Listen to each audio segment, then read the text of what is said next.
Question number 15 most आईएमपीए मार्च 2022 में पूछा गया है बोर्ड की परीक्षा में। हर्ष और ईसा की निम्नलिखित सकल तलपट और समायोजन को ध्यान में लेकर पीढ़ी का तारीख 31/3/2017 के दिन रोज पूरे होने वाले वर्ष का वार्षिक हिसाब तैयार कीजिए। तो हर्षा और इसकी ये सकल तलपट दी हुई है।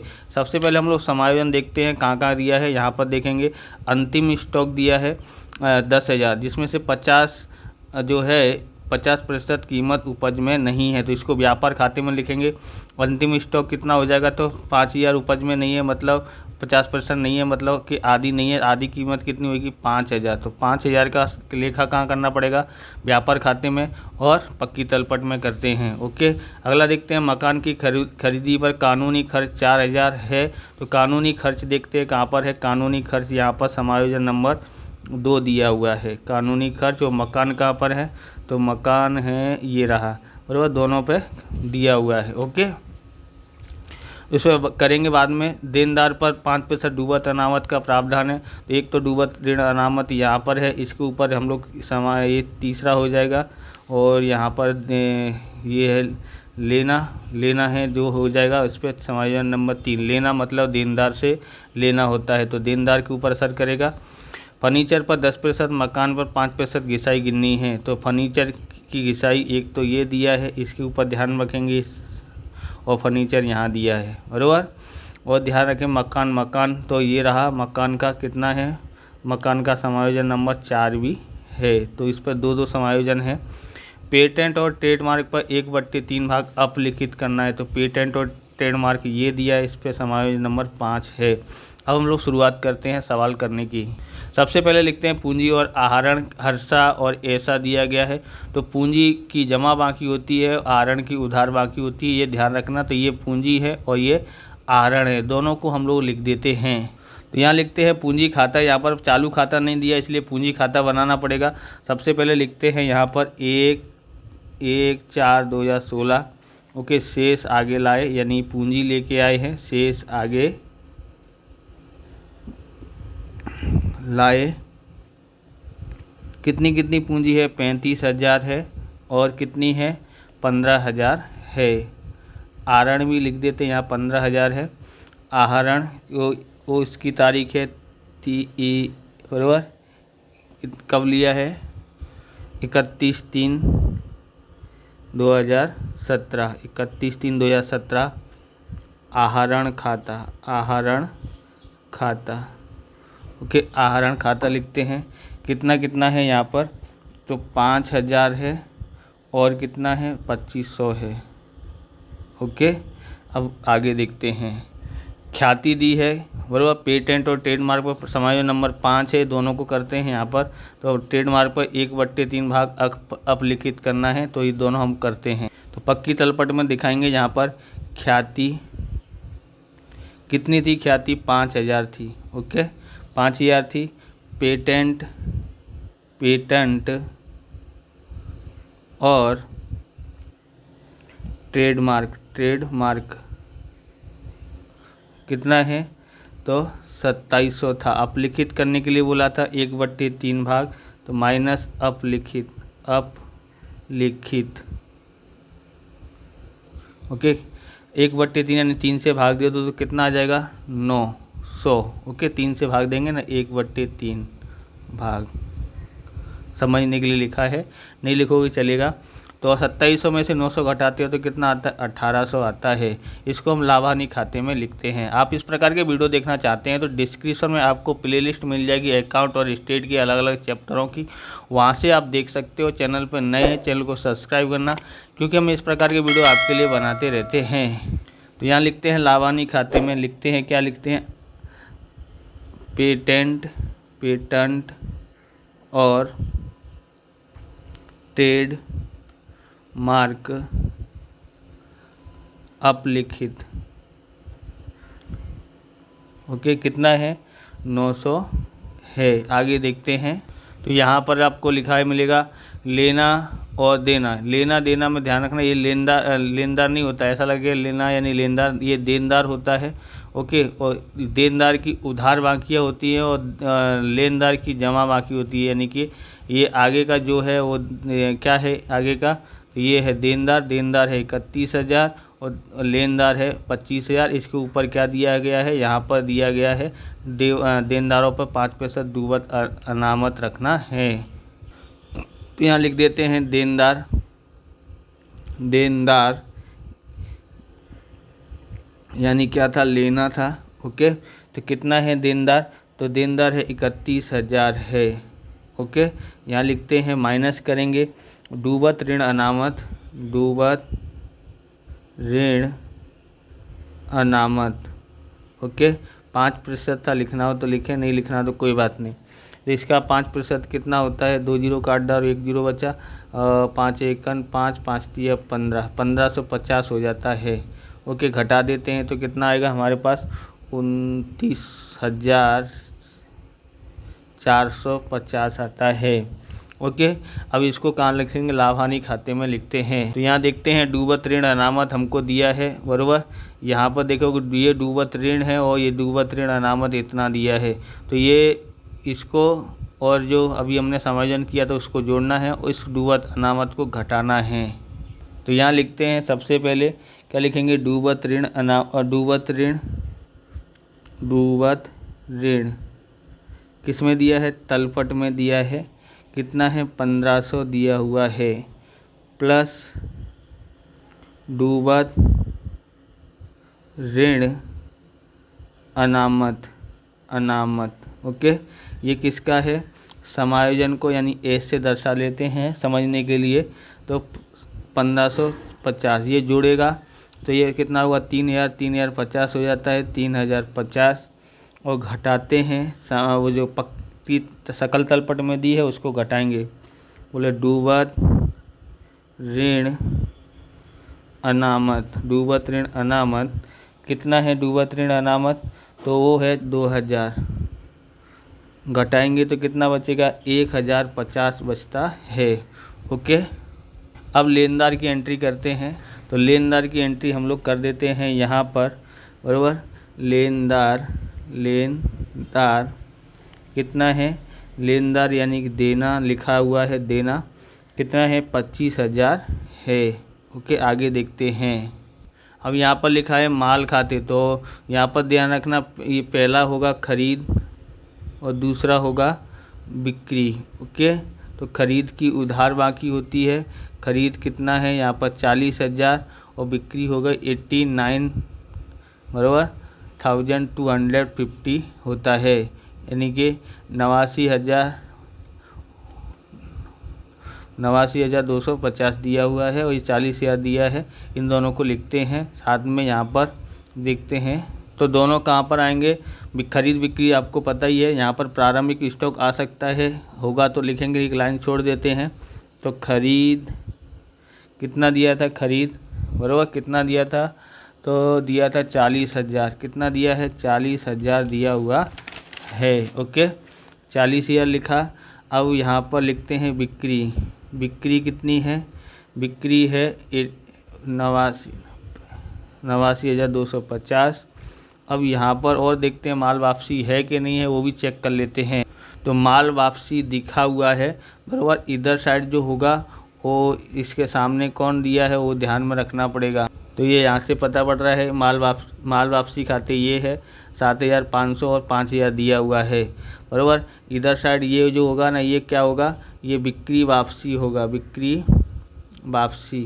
ओके, और ये होगा खरीद वापसी, खरीद वापसी। ओके, तो हम दो यहाँ पर जिधर खरीद लिखा होगा उधर माल वापसी लिखा है, मतलब कि वो बिक्री वापसी होगा, और इधर बिक्री साइड जो लिखा है वो क्या होगा, खरीद वापसी। यहाँ पर देखेंगे बराबर, समझना है आपको ये कौन सा है, माल वापसी लिखा है तो ये यानी कि बिक्री वापसी जो होती है, बिक्री माल वापसी जो होती है वो उधार तरफ, और खरीद वापसी जो होती है वो जमा तरफ होती है। तो यहाँ लिखते हैं हम यहाँ पर माल वापसी माइनस माल वापसी व्यापार खाते में लिख रहे हैं। ओके, कितना आता है, 5,000 आता है। 5,000 घटाते हैं तो कितना आएगा, 35,000 आता है।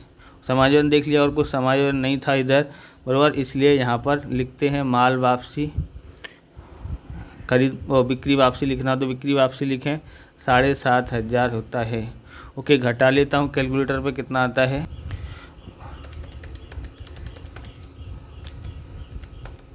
तो इसका आया है, कितना आया है, 81,750 आता है। ओके, आगे देखते हैं। यहाँ देखते हैं, यहाँ पर ऑफिस है, ऑफिस यंत्र कितना है, तो ये 15,000 है। ओके, ऑफिस यंत्र 15,000, प्रारंभिक स्टॉक 6,000, और दोनों को लिखते हैं, फिर फर्नीचर का हम लोग करते हैं। तो यहाँ पर व्यापार खाते के लिए प्रारंभिक स्टॉक दिया था, प्रारंभिक स्टॉक कितना दिया है, तो प्रारंभिक स्टॉक दिया है 6,000। कितना दिया है, 6,000। और उसको ऑफिस यंत्र यहाँ दिया है, तो यहाँ लिख देते हैं ऑफिस यंत्र कितने का है, ऑफिस यंत्र दिया है 15,000। ओके, 15,000 दिया हुआ है। फर्नीचर का देखते हैं, फर्नीचर है 4,000, फर्नीचर है पर चौथा समायोजन दिया है 3,000 दिया है। और फर्नीचर का कहीं लिखा है, यहाँ पर फर्नीचर की घिसाई लिखी है, तो घिसाई कितनी दी है, 300 रुपये, बराबर। कितनी होती है वो हमको ध्यान में रखना है फर्नीचर का, बराबर। तो यहाँ पर 3,000 दिया है और 300 घिसाई दी है। यहाँ पर फर्नीचर पर कितना लिखना है, तो फर्नीचर पर 10% घिसाई गिननी है। तो यहाँ लिखते हैं, सबसे पहले फर्नीचर लिखेंगे, फर्नीचर कितना है, फर्नीचर 3,000 है। ओके, प्लस फर्नीचर की घिसाई दे दी है, अब दे दी है तो उसको जोड़ देते हैं, 300 कितना हो जाएगा, ये 3300 हो जाएगा। इस पर फर्नीचर पे घिसाई कितनी गिननी है, तो यहाँ पर लिखते हैं माइनस घिसाई कितनी किया है, 10% दिया हुआ करना है, ऐसा बोला है। 10% कितना होता है, 3300 होता है, बराबर। तो 3300 में 330, ये 330 होता है ना घिसाई, 330 घटा देते हैं तो 2970 आता है। कितना आता है, 2970 आता है। ओके, अब इसको क्या लिखना पड़ेगा, यहाँ पर घिसाई हम लोग कहाँ लिखते हैं, वहाँ पर लिखेंगे लाभ हानि खाते में है, तो यह लाभ हानि खाते लिखेंगे। यंत्र किसका था, फर्नीचर था, सॉरी, फर्नीचर पर घिसाई कितना था, 330 था। ओके, तो मजदूरी कहाँ आएगी, आपको पता है ना, मजदूरी आएगी, कितना दिया है, मजदूरी 4,000 दिया है। कहाँ पर आएगी 4,000, तो ये आएगी व्यापार खाते में। ओके, ये हो गया है। ये भी स्टेशनरी और छपाई काम, तो कितना है, ये घिसाई 300 है, और स्टेशनरी छपाई काम कितना है, 1550 दिया है। ये लाभ हानि खाते में आता है, बराबर। यहाँ लिखते हैं स्टेशनरी और छपाई खर्च। ओके, कितना दिया था, तो 1550 दिया था, 1550। और मजदूरी आती है व्यापार खाते में, तो यहाँ लिखते हैं मजदूरी कितनी है, मजदूरी 4,000 है। ओके, अब मकान का करते हैं, साथ में कानूनी खर्च, दोनों पे समायोजन दिया हुआ है। और देखते हैं मकान का। ओके, मकान और कानूनी खर्च देखते हैं। यहाँ पर देखोगे मकान खरीदी के कानून खर्च 4,000 कानूनी खर्च में शामिल है, तो कानूनी खर्च का भी देखना है और मकान का भी देखना है। साथ में मकान पर घिसाई भी दी गई है 5%, इस पर 2 समायोजन है, और वो भी निकालते हैं। तो ये हमारी सकल तलपट है, इसके ऊपर से निकालते हैं। यहाँ लिखते हैं मकान कितने का है, मकान, तो मकान दिया है 46,000 का। ओके, अब इस पे देखते हैं मकान लिखा प्लस कानूनी खर्चा ऐड करेंगे इसमें, बराबर।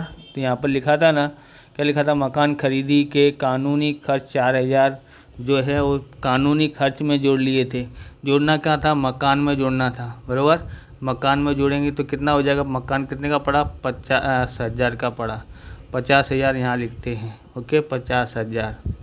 अब उसके बाद क्या करनी है, इसके ऊपर घिसाई गिननी है, घिसाई घटाएंगे। यहाँ पर घिसाई 5% है, 5% घिसाई है, तो कितना आएगा, यहाँ पर 2500 घटाएंगे, 2500 घटाएंगे तो कितना आता है यहाँ पर, तो 50,000 माइनस 2500 कितना आता है 47,500 आता है।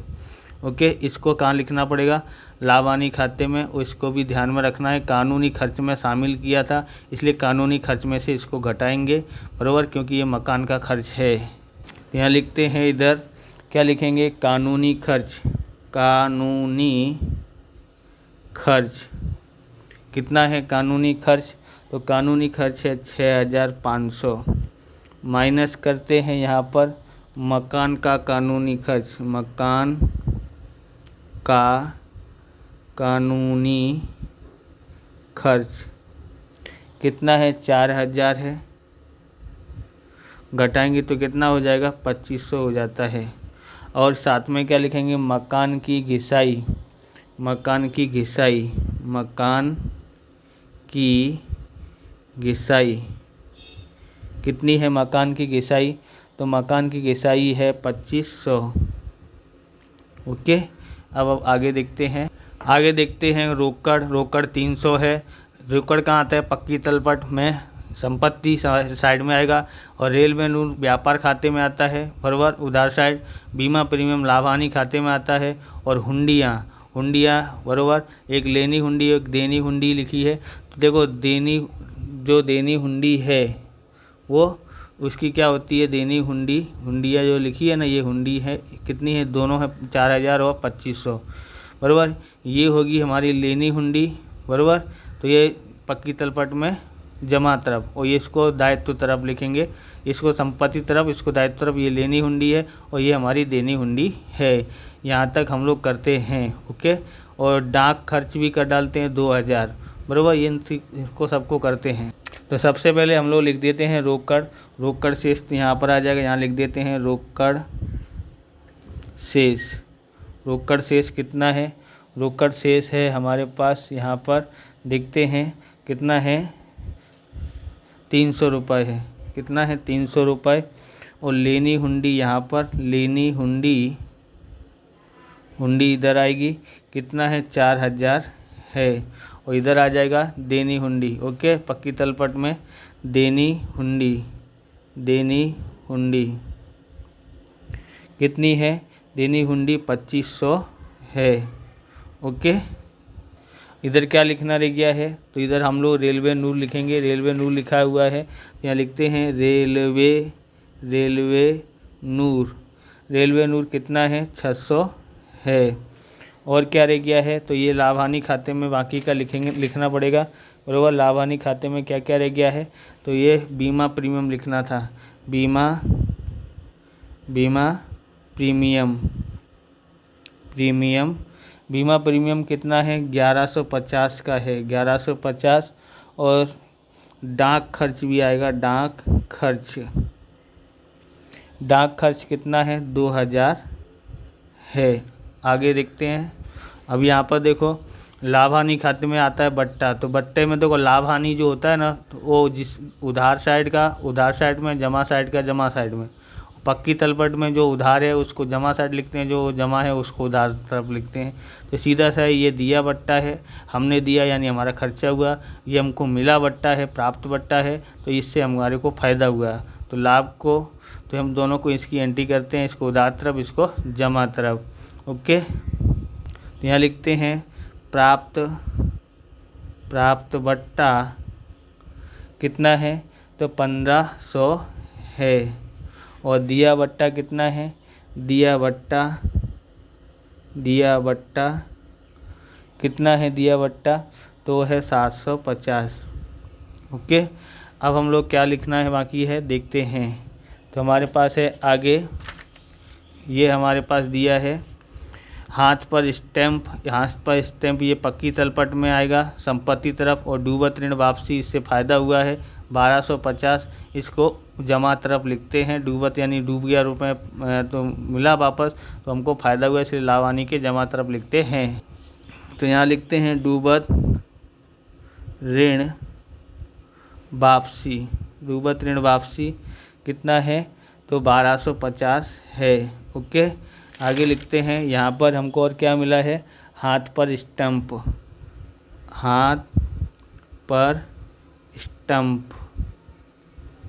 ओके, कितना है, हाथ पर स्टैम्प 150 है। ओके, ये पक्की तलपट में लिखा हुआ है। ओके, अब यहाँ पर देखेंगे HDFC की 12% की लोन 1/7/16 को 10,000 ली थी, तो 12% की दर से ब्याज चुकाना है।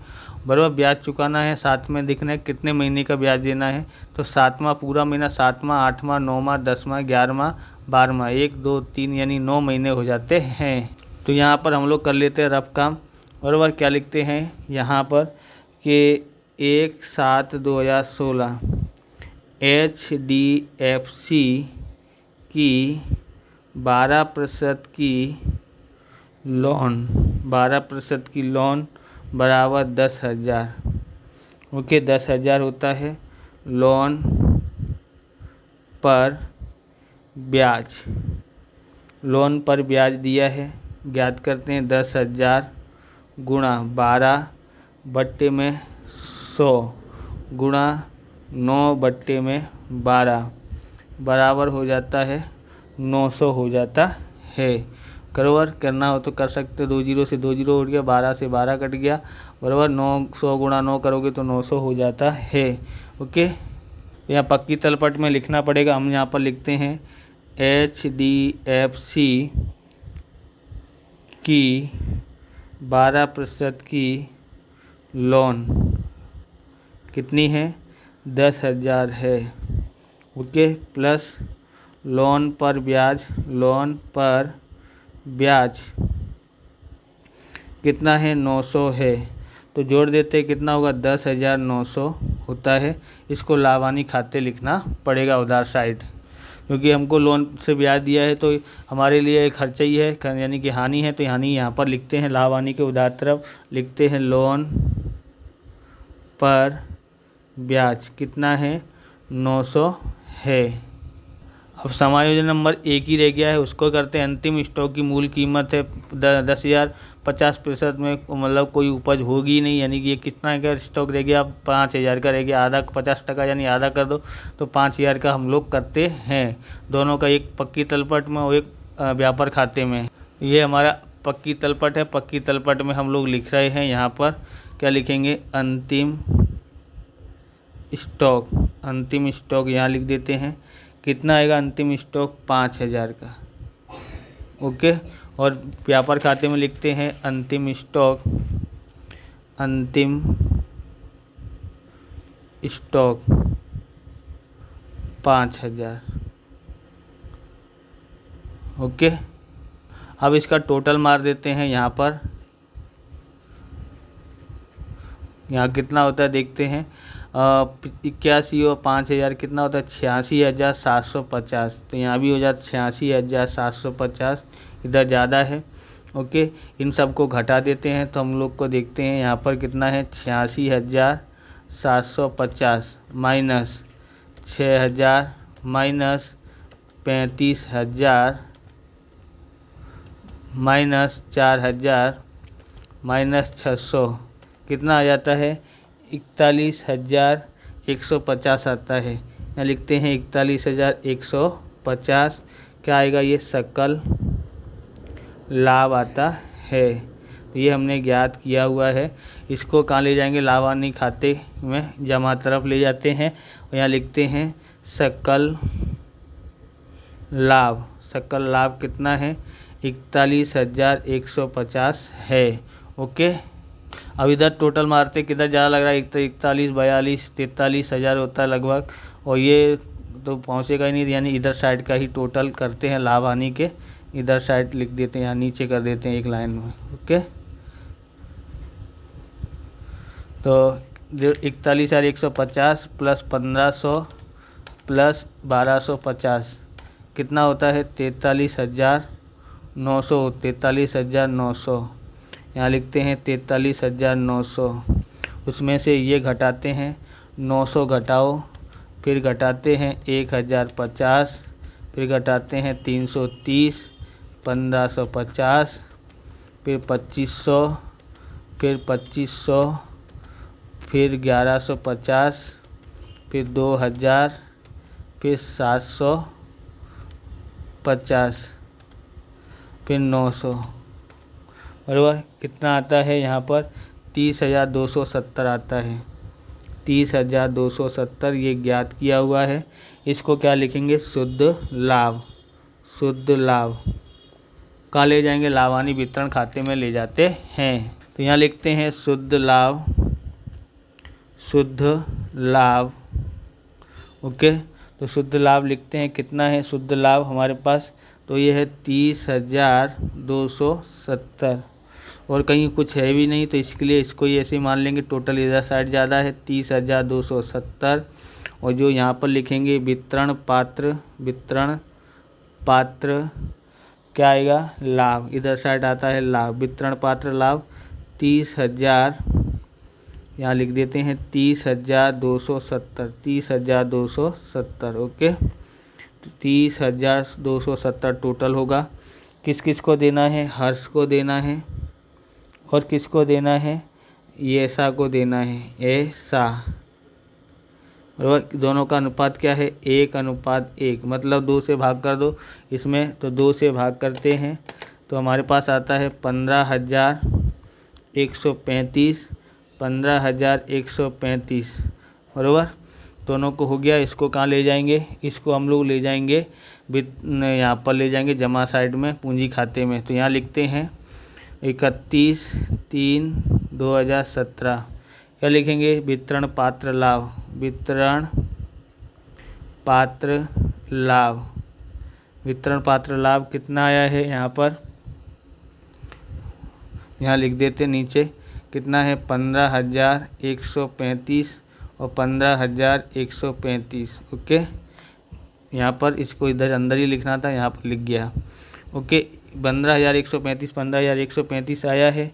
अब इधर साइड टोटल कर देते हैं, क्योंकि इधर साइड का ही टोटल ज़्यादा लग रहा है, बराबर। 15,000 और 15,000 कितना होता है? 30,000, 30,135 होता है, ओके। और यहाँ पर कितना होगा? ये 40 और 10, 50, 50,135 हो जाता है, 50,135।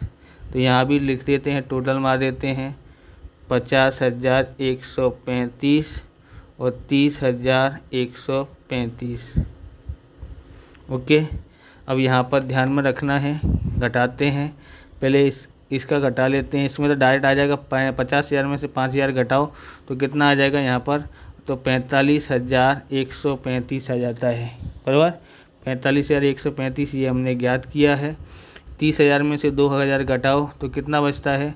28,000। 28,000 में से 500 घटाओ तो कितना हो जाएगा? 28, 27, 27,500, 27,500, और यानी कि ये जोड़ेंगे तो 625, 27,625 हो जाता है, 635, सॉरी 27,635 हो जाता है, ओके। इसको क्या लिखेंगे? शेष आगे ले गए, शेष आगे ले गए। कितना है? 31/3/2017।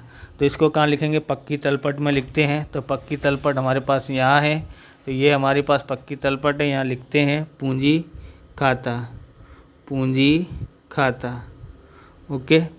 कितना है? हर्ष है, हर्ष 45,135 और यशा 27,635। टोटल करते हैं तो कितना आता है? देख लेते हैं, बराबर। 45,135 बराबर प्लस 27,635 कितना आता है? 72,770, 72,770 पूरा हो गया है। अब सबकी इधर साइड एंट्री कर लेते हैं, टोटल बराबर आया है कि नहीं आया है वो चेक करना है पक्की तलपट का, ओके। मैं चेक कर लेता हूँ कितना आता है, फिर मैं बताता हूँ टोटल करके। तो पक्की तलपट का टोटल हमने कर लिया है, कितना आता है? 1,11,170, 1,11,170 आता है। इस प्रकार से ये वीडियो पूरा होता है। अगर आपको हमारा वीडियो अच्छा लगे तो लाइक करें, शेयर करें, कमेंट करें। चैनल पर नए चैनल को सब्सक्राइब करें। मिलते हैं नेक्स्ट वीडियो में। जय हिंद, जय भारत, वंदे मातरम।